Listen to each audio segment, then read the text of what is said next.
Bienvenue dans ce module sur l'IAPS, un système automatisé d'administration d'insuline à code source ouvert pour les iPhones.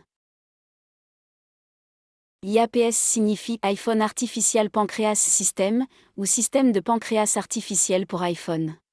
Dans cette série de vidéos, nous explorerons les composants clés de l'IAPS, y compris les options de pompe à insuline et de capteur de glucose, ainsi que l'algorithme OREF.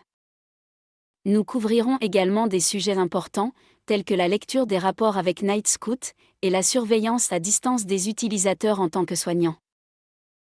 Les systèmes automatisés d'administration d'insuline à code source libre sont aussi sûrs et efficaces que leurs homologues commerciaux. Ils ne sont pourtant reconnus par aucune autorité médicale. Par conséquent, si vous décidez d'en utiliser, vous devrez les composer et les utiliser à vos propres risques. Pour accéder au manuel de création de l'application, vous pouvez consulter le site iaps.readtalk.io. Vous pouvez également demander de l'aide et du soutien à diverses communautés en ligne, telles que le groupe sur Facebook et le groupe sur Discord. Un nombre de développeurs s'est détourné du mainstream IAPS et s'est rebaptisé TRIO. Cela dit, le matériel pédagogique sur l'algorithme mis à disposition sur YouTube sous le nom de TRIO est pertinent. Il ne s'agit ni d'une critique de l'IAPS, ni d'une comparaison entre l'IAPS et TRIO. Cela n'est qu'une distinction entre les deux méthodes qui existent dans la communauté des logiciels libres. Avant de commencer, il faut noter que ces vidéos ne constituent pas un avis médical.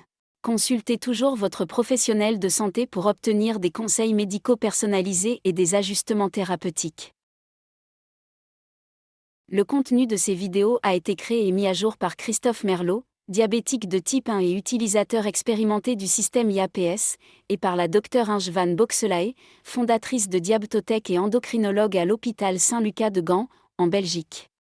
Le matériel a été revu par le Dr Per Winterdick, pédiatre à l'Institut Diabetes de Rotterdam aux Pays-Bas, et par le Dr Kate Hawke, endocrinologue australienne effectuant un stage en technologie du diabète à BC Diabète à Vancouver. Il faut noter que l'IAPS est disponible gratuitement et qu'il n'y a aucun intérêt financier pour les contributeurs, ce qui assure une évaluation impartiale de ce système automatisé d'administration d'insuline à code source ouvert. Dans ce module, vous obtiendrez des informations précieuses sur l'IAPS, notamment ses performances selon le paradigme CAR, l'utilisation pratique de l'application IAPS, la génération et l'interprétation de rapports dans Nightscout, et des conseils pour gérer diverses situations, telles que l'hypo et l'hyperglycémie, les repas riches en graisse, l'activité physique, la maladie, la consommation d'alcool, et les voyages. À la fin de ce module, vous aurez une meilleure connaissance de l'IAPS, et vous disposerez de conseils et d'astuces utiles pour améliorer votre expérience avec le système. Que vous soyez un soignant qui soutient ses patients utilisant l'IAPS, ou un utilisateur d'IAPS, nous vous souhaitons une grande réussite dans votre parcours avec ce système automatisé d'administration d'insuline. Bon courage!